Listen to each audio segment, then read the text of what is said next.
Welcome everybody for the second session of day one. All the attendees, Ms. Patricia Grisel and Advocate Ajmera. We are beginning the session number two of day one with the opening speech from Patricia. Ms. Patricia Grisel is the founder and owner of N Carolina Real Estate Germany. She has 9 years of residential and commercial property experience. Her focus is the real estate investment and immigration advisory for overseas clients. Her company is the exclusive partner of Quintessentiality Estates in Germany, where she offers her advisory know-how to sellers and buyers of luxury property. She studied International Real Estate Management, that is IREBS, International Real Estate Strategies and Future Cities from Harvard Graduate School of Design, International Business MBS, and is a member of the Royal Institute of Chartered Surveyors. Patricia, the mic is all yours. Do tell us about what you are here to talk to us about. Thank you, and welcome to my presentation, and thank you all for joining today. I will go ahead and share my screen for my presentation. So I will speak today about the topic, are you looking to invest in overseas real estate? Why Germany should be your first choice. Now, I was going to talk a little bit to introduce myself, the speaker, and thank you for Vijay taking this for me. Maybe one point, I was born and raised in Munich, and I did live in international destination, including Bangalore in India before. And as mentioned, my N Carolina Real Estate, GmbH, we focus on the commercial business, of which in the pipeline currently we have 320 million of commercial real estate transactions for 2020. And in the pipeline for the residential part, which is run via the Quintessentially Estates business, part of the #1 global luxury lifestyle company, we transact currently and offer 45 million of residential investments in Germany. And if you want to read more about the quintessentially lifestyle side of the business, there is a brochure made available with all the services on the lifestyle.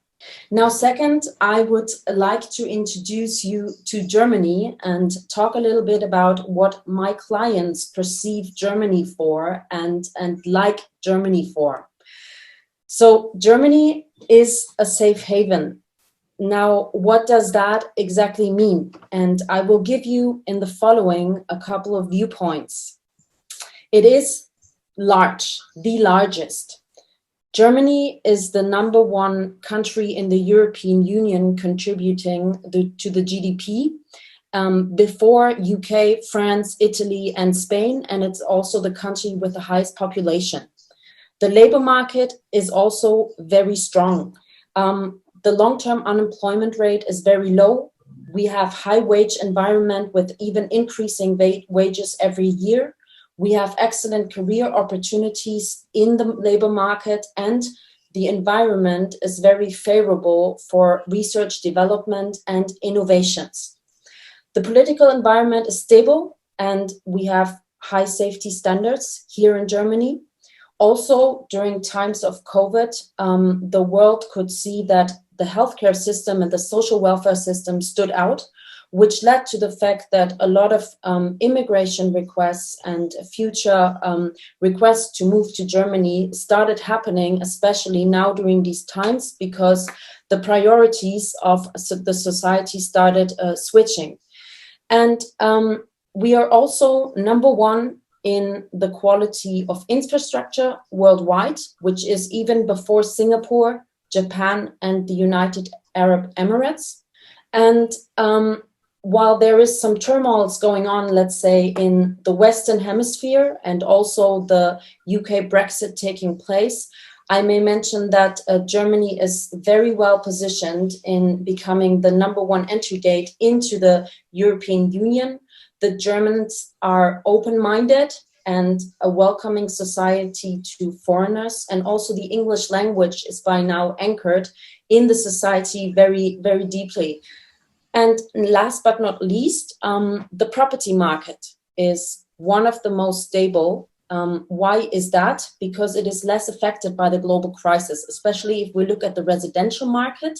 In the past, in global crisis situations, we did have a completely stable environment with, let's say, the capital value growth potentially stagnating in some places, but thereafter, and especially after the crisis situation, picking up strongly again. So overall, this is very good facts to present about Germany and to be proud of. Now, if we look a little bit about into the map of Germany, and maybe some of you have not yet visited Germany, it is very important to understand that we have 6 large metropolitan regions, which each have their USP, so unique selling propositions and unique standing.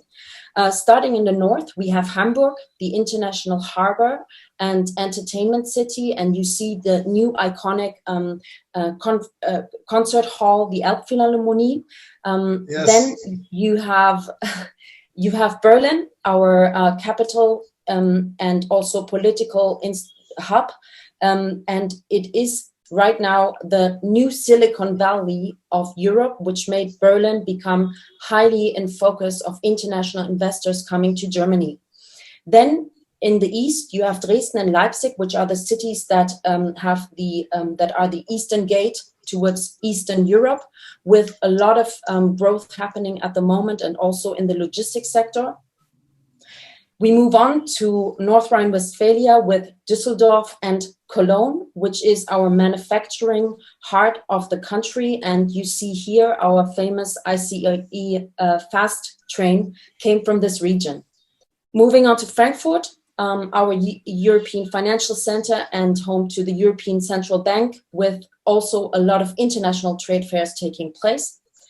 Then there's Stuttgart, which is known for Mercedes and Bosch, but also it is the region of the hidden champions in Germany, with a lot of small and mid-sized enterprises that actually are global leaders in in worldwide niche markets.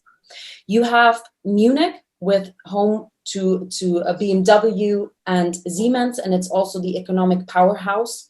And these southern cities actually built the gateway towards Southern Europe, and it's very it's the cities that are most popular actually because, of course, the Alp region for weekend getaways and the Five Lakes region.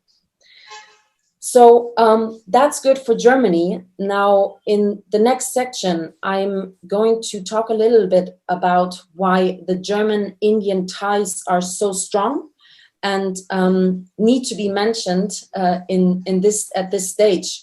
So did you know that Germany is India's 4th most important trade partner worldwide? And in the European Union, Germany is India's #1 trade partner. And India is actually, for Germany, the 4th most important destination in Asia, with tremendous growth figures in the last years taking place. And so looking at the foreign direct investment volumes coming from India to the European Union, Germany is second after the UK, with over 40% of foreign direct investment volumes. And Germany only, let's say, by now got 17%, but the projects actually almost doubled in the last 10 years. And now here in this graph, I want to show where these foreign direct investments are going into in Germany. The smaller, the inner circle basically shows what it was until the year of 2017, with most of the foreign direct investments flowing into the manufacturing sector.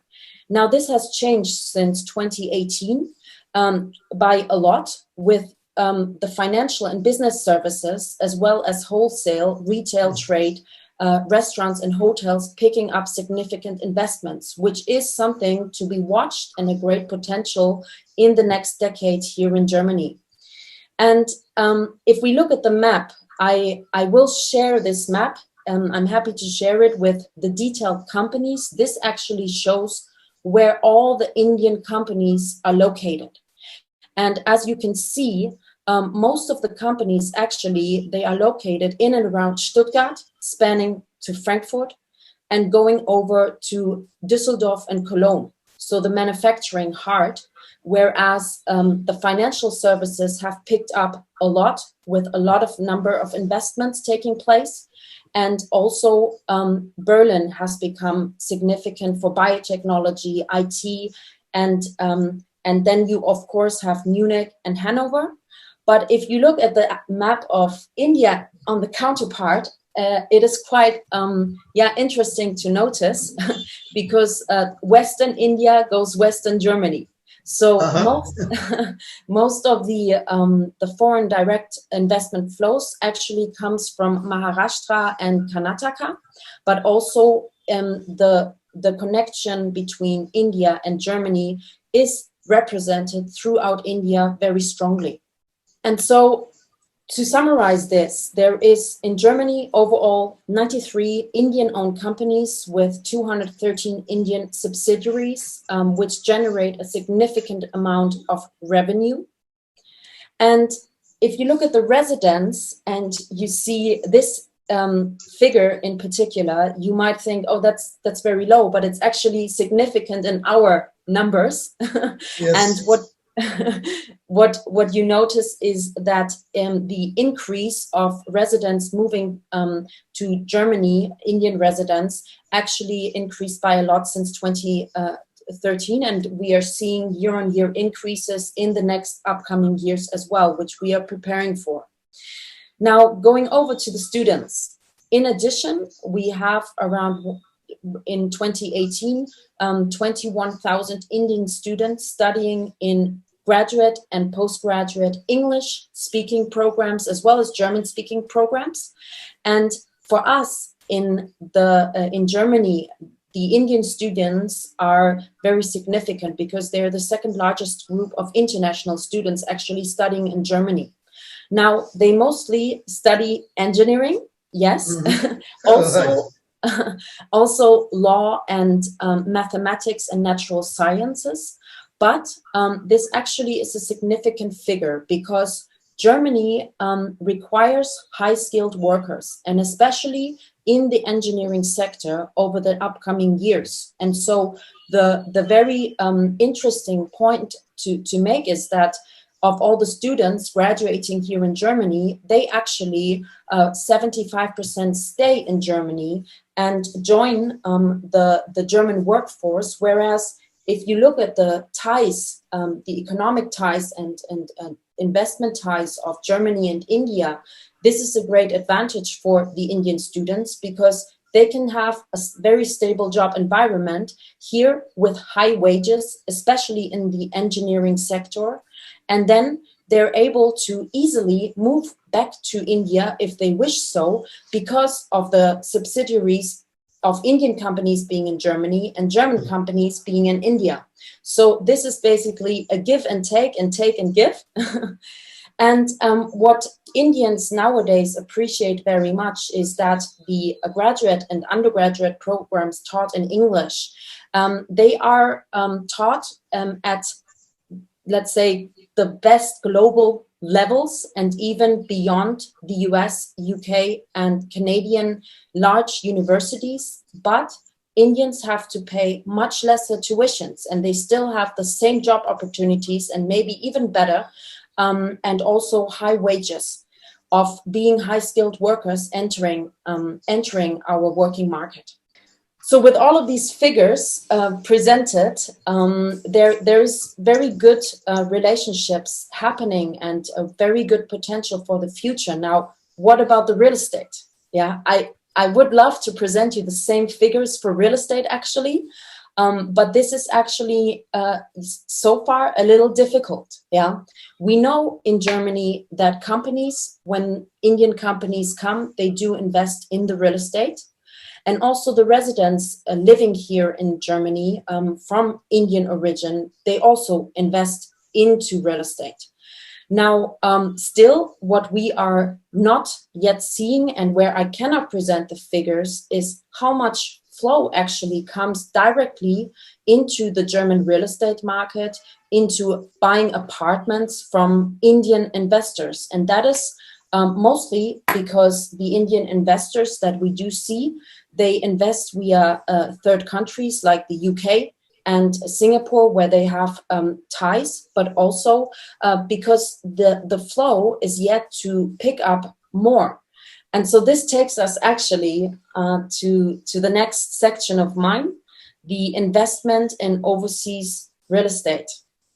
And what I show here is actually a global survey being done of why Indians are buying overseas real estate. And you see here, they do so because they want to do property investment. Yes, this morning we heard a lot of great speeches about the investment and immigration programs. This could be one reason, but also they tend to upgrade their lifestyle by choosing to buy a second home in another country. And going to the most favorite destination, which is the United Kingdom, I may point out that there is also significant investments happening because of the children education. And overall, I wish to present these figures by Indian overseas investors soon for Germany, especially because there's a lot of great potential in the German real estate market. Which takes me to the next point, to show you and present you a little bit about the German real estate market. Now, you see here on the left side, the map of prices for new built residential buildings. This is what Indians buy the most. They buy into apartments and houses.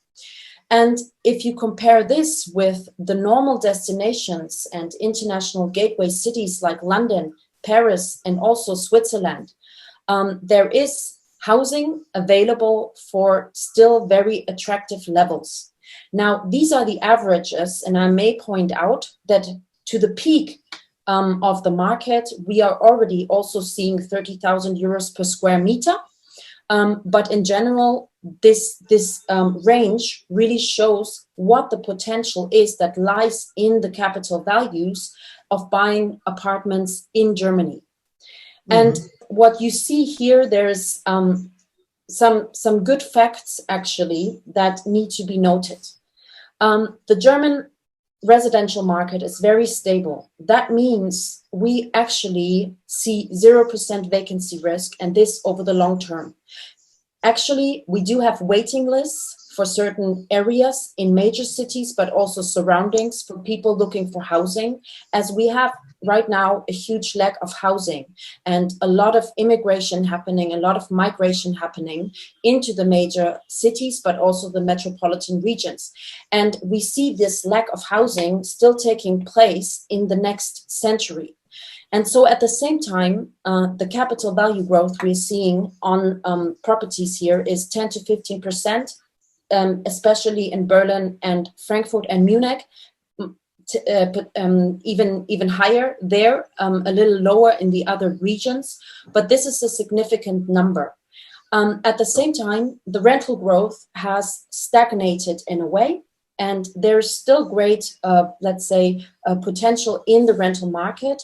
But recently, internationally, there was a lot of read about Germany and how the politics are starting to more regulate the rental market.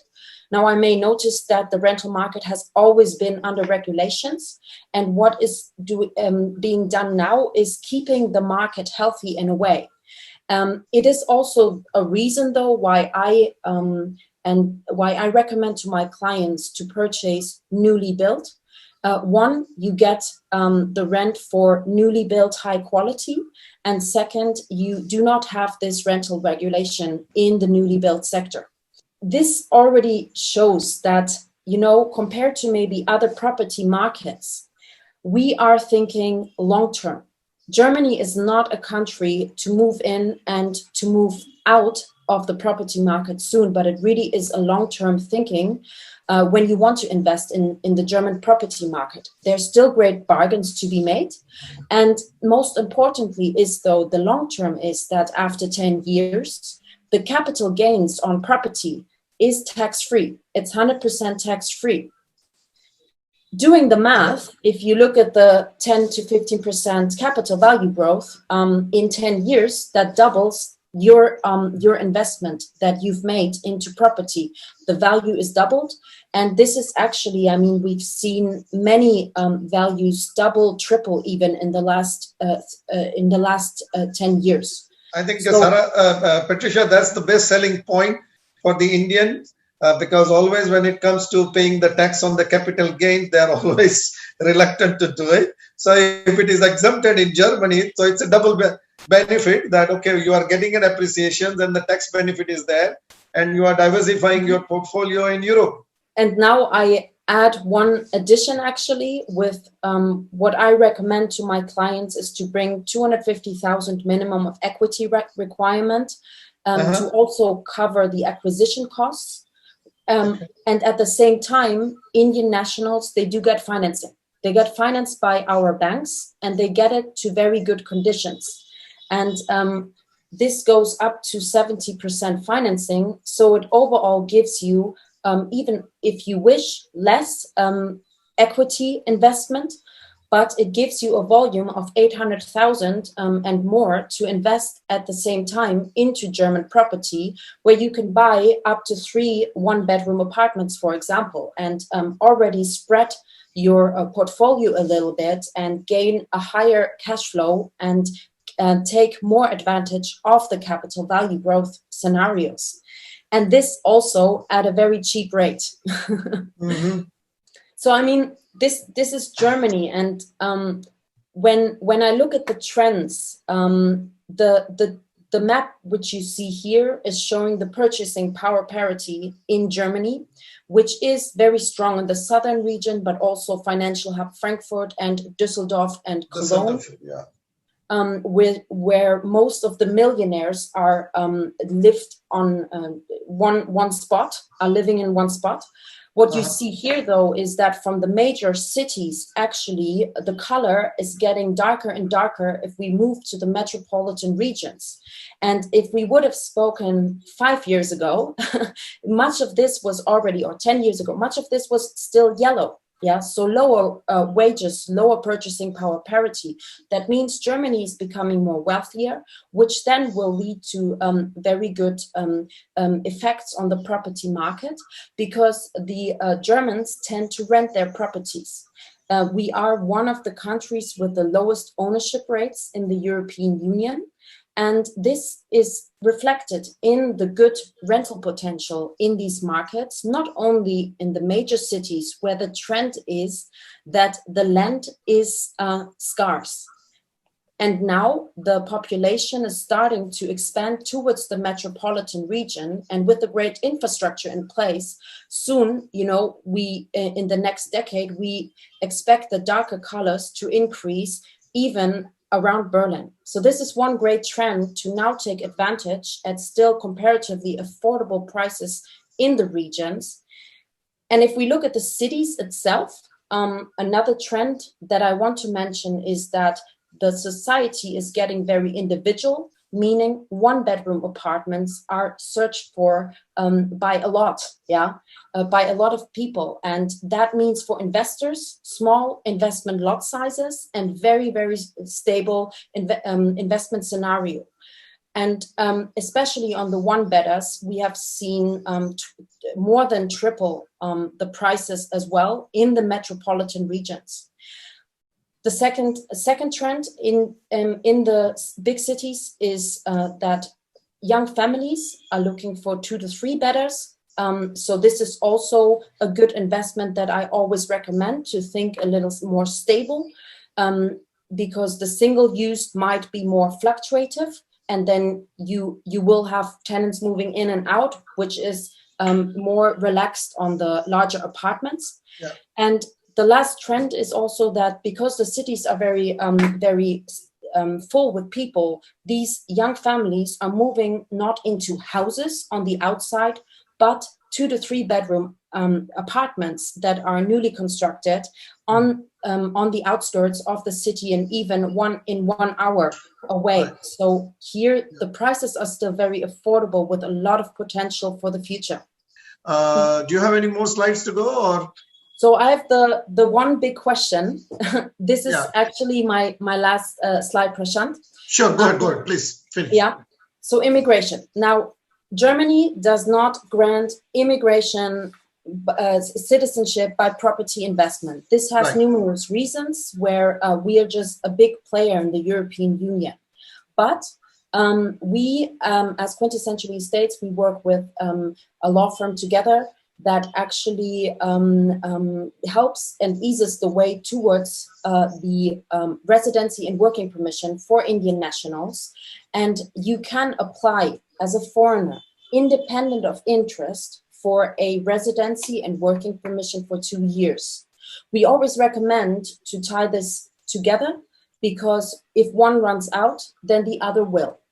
And of course, in that sense, there has to be, and this is what the government wants to see, some long-term interest into Germany. That would mean either long-term interest in buying into a company, a favored environment company, which is, for example, in the fields of elderly, social, medical, environmental, and more of these favored businesses. At the same time, you just can set up your own company, and then the residency and working permission will be for the entire family.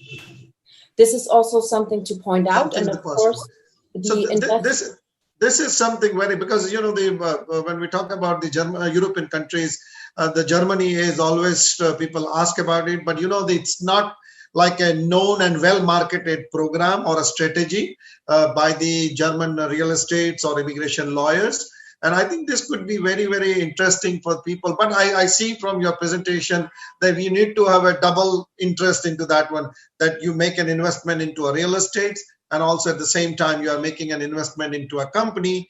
And if that's what you are trying to do, then there could be a possibility for a residency, which can convert into a long-term residencies into Germany. Yes. So even the invest in real estate is independent in the first stage. Yeah. More important is the long-term interest. And the good thing is, I mean, usually 2 years are granted, and my partners in the legal sector, they have 100% track record on this for overseas immigrants and also from India. Right. After there's 2 years granted, 1 or 3 is the maximum. And after these 2 years, there's ways to apply for an unlimited permission. And this means that in the year 8, you will be eligible for a German passport if you apply to these certain route, certain things you can prove, whereafter you have to stay minimum 180 days in Germany. Yeah. So there is ways. It's not an. There is a ways. It's a little bit longer, not like 6 months, what we talk about in other countries like. But yes, the route is there. So if you are basically determined to be in that. So, but one thing I talked to you before as well, when we connected through the Quintessentialies and everything, that I was very much surprised. And one point I would like to mention it again here, just to conclude, that generally, like when you buy a property, the commission is paid by the seller, right? But you told me that in Germany, the real estate market is so strong that buyer is required to pay the commission for when you have a sale and purchase of the property. I think that itself shows the good sign that how strong the real estate market is there. So it's like a seller's market where the prices are going very high, population is increasing, economy is doing very well. And the people wants to have their own houses rather than living in a rental houses. So obviously, I believe that from based on your presentation, that the market is going to continue have a strong real estate market in Germany. One gentleman asked question is about what do you think about the Indo-German relationship? Is it going to get stronger? What do you think? So on my part, yes. I think there is more of the chambers being set up, at least here in Germany, and we see a lot of movement happening in Berlin. I mean, yes, we had Angela Merkel visit India last year to strengthen this and show the flag. But yeah, I mean, I'm in the Indian business clubs here in Munich, and I do see this. Right. Thank you very much, Patricia. Thank you very much to all the attendees. Really appreciate your presentation. It was a wonderful presentation. I think you are one of the speakers who brought down the Indian part in Germany, which we always, as an Indian, like to see that if we are moving to another country, our little India is there or not. And that's, I think you've done it very well. And I think this last picture is from Frankfurt. Hanover. Almost. Yes, the north. Yeah, that's the north. Yes. So thank you very much. Thanks for your time and presentation. And I have sent a longer message that this platform is going to continue for another 10 days. So for all the attendees and everybody, from Monday or Tuesday onward, they will see the pre-recorded our presentation. Plus, they will be in a position to interact with all the exhibitors through our online exhibition section as well. So it's going to be not only just 2 days, but it's going to be another 10 days to continue interacting with it and promoting these programs and residency and citizenship by investment across India. Once again, thank you, Patricia. Thank you, Vijay, and all the attendees. Thank you, guys. Thank you very much. Thank you.